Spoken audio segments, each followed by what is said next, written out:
Hey everyone, I'm sorry I started a little late. I was running around and now here I am. I am really thrilled to get to read a little bit from Love and Industry, which is the new book that I think people were telling me has been shipping today and yesterday. So I'm just going to read an essay really quickly. And I think I'm actually going to read one of my favorites, which is Flying the Flannel. I should wear a flannel for this, right? All right. This is my very special sparkly flannel. Here we go. All right. And Flying the Flannel first appeared in Vila. I bought my first blue plaid flannel at Kmart, so it must have been 1987 or 88, when I was a junior in high school in small town Illinois. Flannel is any fabric softened by brushing its fibers out into a fuzz called a nap. And the first plaid flannel patterns were woven in 16th century Wales from the bluish white, brown, and black wool of a muted rainbow pattern of sheep. My cheap flannel was cotton, with the plaid pattern printed on, and therefore it was a copy of a copy of a copy, as removed from the original as a Xeroxed image of a photograph. I sort of knew my high school flannel was fake because I'd seen other plaid shirts sold in upscale outdoorsy stores that were made from real thread in different colors woven together. I liked the thinness of mine. I like other fake things I was born into. Things I shouldn't like but do. Things that remind me of the Midwest. Hamburger helper, mac and cheese from a box, fries from the freezer, food extruded, mass-produced, and wrapped in plastic. I don't think flannel would mind that its essence has been copied. Flannel forgives. In the 1980s Midwest, flannel typically meant metal dudes, but the metal dudes had earned their flannel from their blue-collar fathers. A flannel at school instead of a button-down meant, I want to be comfortable and this is my dad's. And yes, it's worn and dirty and that's me, so fuck you. We all stole clothes from our dads and brothers. That was just how we dressed. Or more precisely, it was how they, our fathers and brothers, dressed, because it made sense for work. And then we copied them. I was using this fabric that was so soft to cross over into something, either into boyland or into a land that was rough, the land of working with one's hands, the land that was invisible and faded as the rust belt withering around us. The first time I wore my flannel to school, I was hiding the tiniest of rebellions. It covered a t-shirt upon which I'd hand-lettered with fabric paint and a toothpick a message about the perils of nuclear war. I'd copied the quote from a library book, Jonathan Schell's The Fate of the Earth. We look away. We remain calm. We are silent. We hope that the Holocaust won't happen. Kids in my high school did not wear t-shirts with slogans meant to save the world. My farmtown high school of 2,800 students was known primarily for its football team and its strict discipline, which might have made it the perfect Red Dawn epitome of the Reagan years. A Che Guevara shirt, if anyone had known the image or what it meant, would have earned a suspension or a busted lip. So I covered my DIY shell quote with a flannel for extra safety.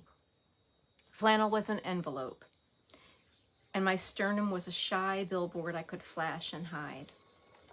Flannel bulked me up, hid my body, yet let me choose when and what to reveal. I remember hunching my shoulders as I walked near the school office, pulling the flannel around me. I got into trouble in those days, like everyone did. I was once threatened with suspension for asking why we didn't have a school newspaper, but I was also an anxious honors student, a good girl. I walked toward the science hall and the auto shop where the stoners and the shop guys hung out, also decked in flannel. We were deep in the corn grid of the Midwest, where it ran up against the grid of South Chicagoland.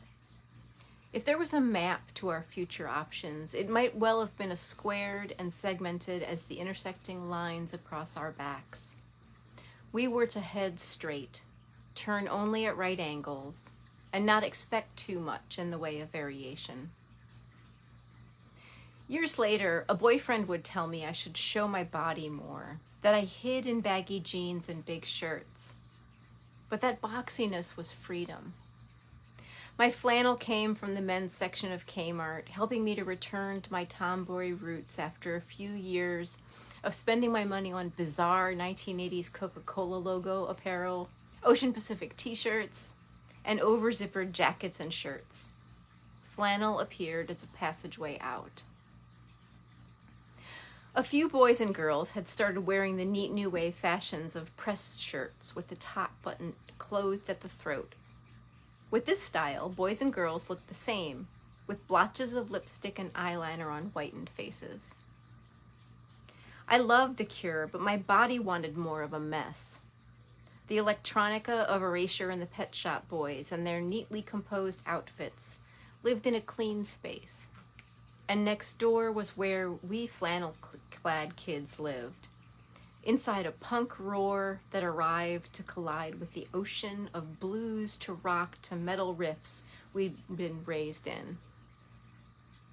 And the tent that sheltered this area, where the two waves met, at least in my tiny corner of the Midwest, was flannel. In the music, we saw ourselves as something, and flannel came to stand for whatever that something was. It let us see ourselves. I must have seen flannel stretched across the shoulders of rock stars whose cassettes I bought, Yola Tango and the Pixies and the Replacements. I leaned in to listen and watch their images on television, hoping to decode in the videos of MTV's 120 Minutes any signal that might lead me to a future beyond the girl writhing on the hood of a car in a Whitesnake song. Flannel hid a woman's shape, yet it also revealed as we pushed our breasts against its grid. Inside flannel's tent, I could pause. I became a cipher, a vertical invocation of not dressing to please those around me. I had safety because I was one of a herd, and yet I was opting out. Days in flannel were the days in which my body would not be sized up, nor my energy drained, by inventing appeasing responses to flirting and banter. I was dressed for my own comfort, and in a roomy flannel, I could actually breathe. My chest could expand, I could slouch, and my body itself could enjoy the feeling of being alive without having each breath be a performance for others. Those breaths in flannel did not save me, but they accompanied me into adulthood with the whisper that such a space was possible, a space where I could be only for myself.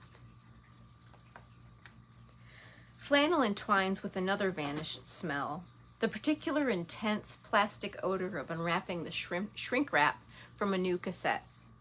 The slight give as you fold open the case, the cassette itself so new it almost seems moist, just born. You pop it into the cassette player on the dashboard and it speaks, it sings, while you slip out the liner notes, fold it over and over like a note passed in school, to read the lyrics, the acknowledgments, the secret messages meant only for you, in the shelter of your dirty car. I purchased my first Sex Pistols cassette at a Sam Goodies in a Joliet mall when I was in 8th grade. A few weeks earlier, a semi-scary boy in my class held his headphones up to my ears and let me hear the melodic screaming. I listened to it and I immediately loved it, which made no sense because I'd also been a devoted fan of Huey Lewis and the News.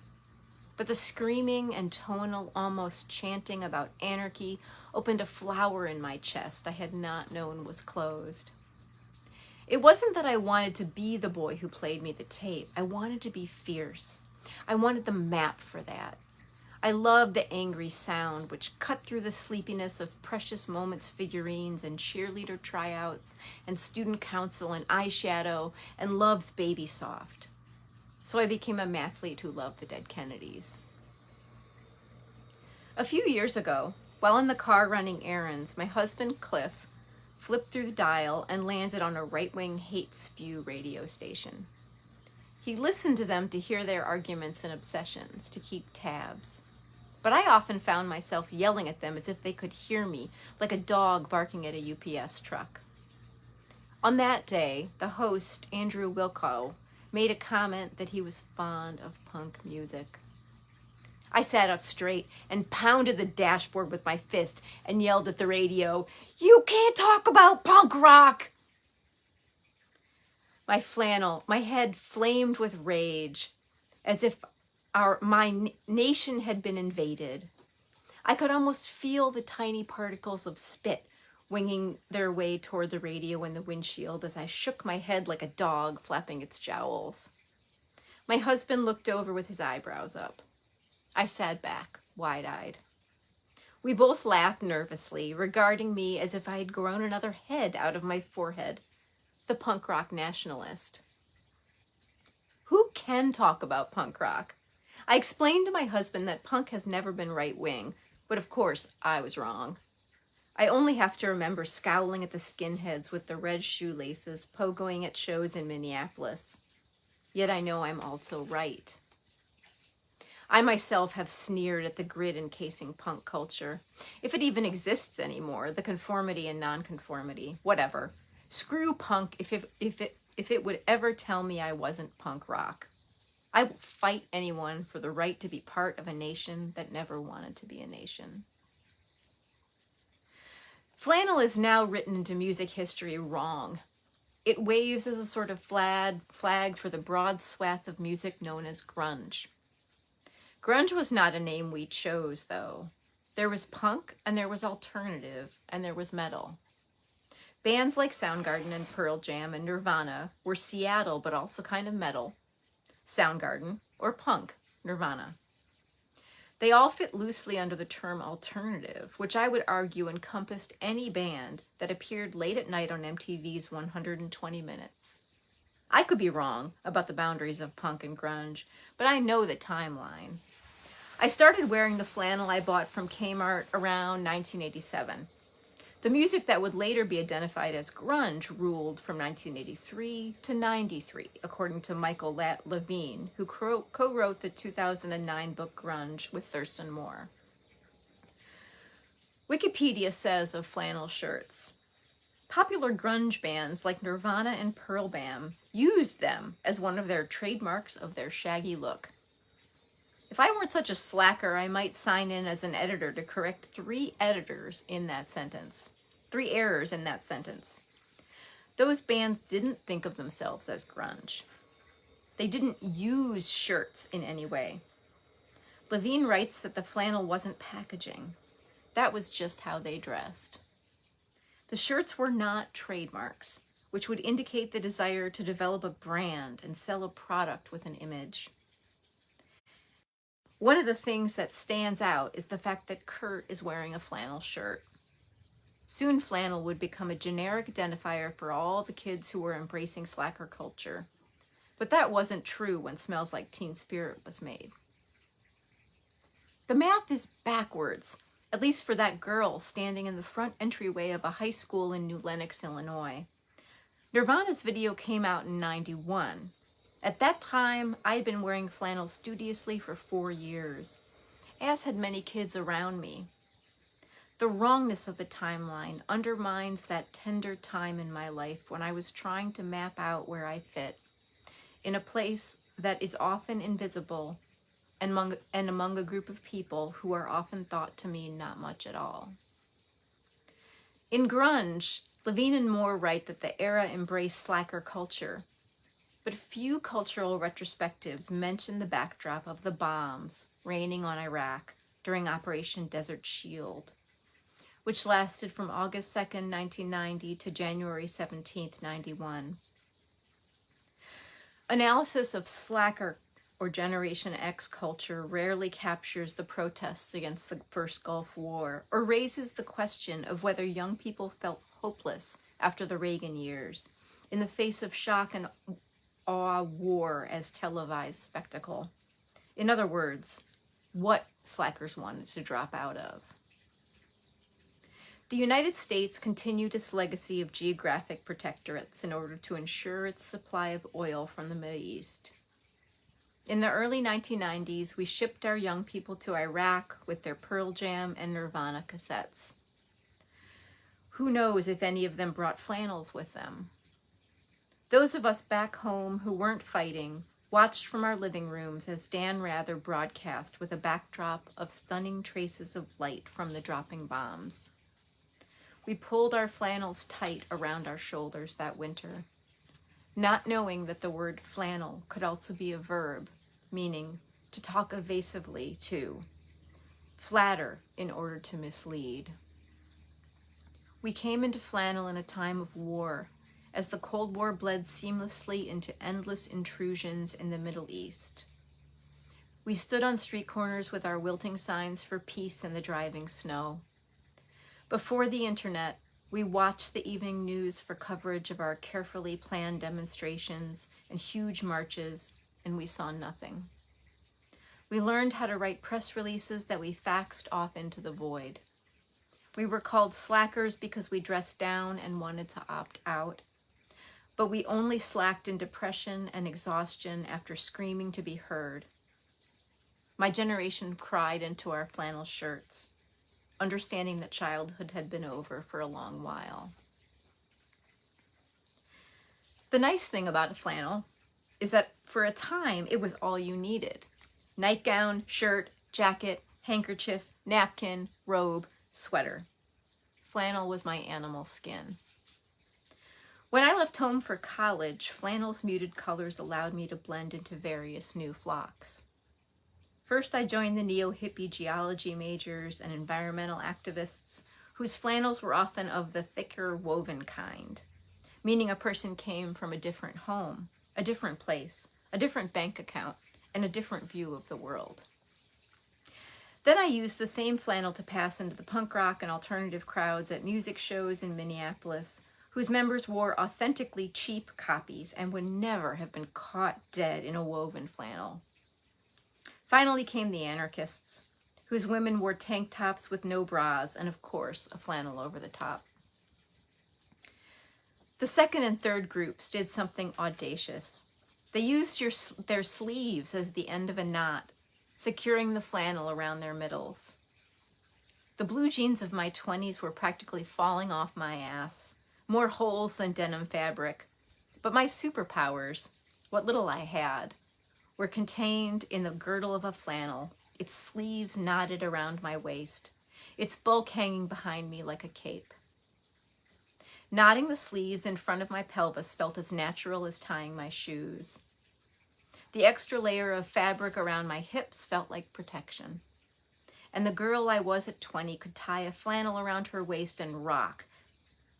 E.T. Renborn writes in the history of the flannel binder and the collar belt that, quote, girding the loins was also preparation for activity and for war.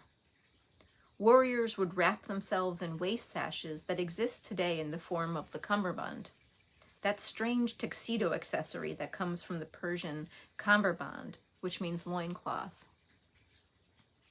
The girdle or belt divided the pure upper half from the impure lower half of the body, according to Renborn. I don't think I felt my nether regions to be impure, but accentuating the hips draws attention to curves and thus to sex. A flannel tied at hip level serves as a kind to inadvertently maximize curves, accentuating one's hips in contrast to the waist like a low-budget bustle. Renborn describes the sacredness of belts and binders in protecting the body's vulnerable middle. It may be that in the subconscious mind, the flannel belt has become symbolic of duty, of a tight rein over the basic instincts, of protection from a hostile environment. end quote. Fly in the Flannel is a song and an album by the band Firehose. I flailed and headbanged to it and other songs at their show in Minneapolis, maybe in 1992. And as soon as the club got steamy with sweat, I took my flannel sleeves and over-undered them into a knot at my pelvis. Maybe Dinosaur Jr. was headlining, and maybe I pulled a muscle in my neck from headbanging and pogoing.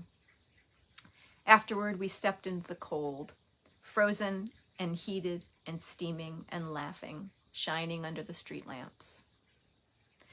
Sweating and headbanging at First Ave in Minneapolis, you could soak through a tank top or a t-shirt, and the flannel around your waist would even get soaked with the sweat that poured from your body in a whirling mosh pit flung with glistening limbs.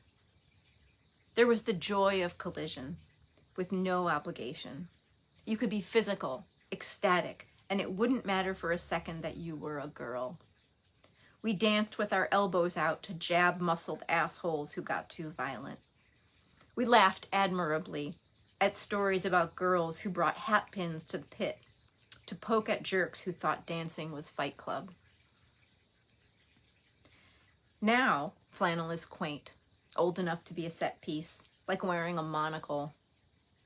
A piece on McSweeney's internet tendency entitled List, Positions of the Kama Sutra for Midwesterners, makes fun of people from the region for wearing flannel, quote, unironically. After I read that, I took a good 5 minutes to flip through all of my days in flannel, trying to imagine them as an ironic performance. I became convinced first that the writer of the piece didn't understand what irony actually means. I wrote a long screed about irony and then I erased it. That bit of McSweeney's satire assumes we can choose either ignorance and natural behavior or conscious irony. I read in it the idea that a certain segment of the country shoulders a garment without knowing that the garment speaks, that the garment is a sign. I believe instead that in my high school days, even those who wore it for warmth and functionality knew it was a kind of flag. We chose it as a secondary nation, but not for the sake of irony. We chose it out of love. Copying is not always irony. Copying can be tribute. Copying is pastiche, making something new from what you have. Copying is reaching and creation. If my flannel shirt could have sung a song, that song would have been gridded like the fretboard of a guitar, a song crisscrossed with strains of social class and region, and the grit of country or city mixed with its opposite. Kids trying to create art and doing things that maybe their working and lower middle class parents would freak out about. Yet those kids, if I am right, might have said that flannel did not mean making fun of where they came from. Instead, flannel was used to make something new without jettisoning the markers of class and work. If there was any irony at all in a flannel as it was worn by these bands, by my friends, and by me, I believe the shirt and its lumberjack reputation turned into a question when it was worn by Fugazi, who sang songs urging people to wake up and also to stop treating girls like shit, or by the Dead Milkmen with their plaintive mayhem, or even by Kurt Cobain with his dresses. The question was whether there could ever be a different kind of man than the men our boys were being raised to become. These days, my flannels rest like old dogs in a bin in my closet. I don't wear them much. Sliding my arm through a flannel sleeve is tiring, like riding time backwards. The shirts have become exhausting friends who show up from the past and demand that we raise hell, live on the edge. I shake out my favorite one on an overcast day when I have forgotten who I am. It comforts, but also urges me to be the woman I dreamed I would become. The flannel wants me to live the collective, to be punk rock. It wants me to reveal and to hide, to choose when to be seen. It holds up a cutout of the shape of a girl, all I dreamed I would be and all I was at 20. When I slip it on, I feel the cape too, and the loins girded for battle, a reminder of fully inflated lungs, elation and anarchistic joy. I am that girl then, the one who might not have imagined how the grid and the shape of the future would adhere to her body. Thanks to folks who are here. I will make sure to post this on YouTube with captions afterward. And check out Love and Industry if you liked it. And please be well. Thank you.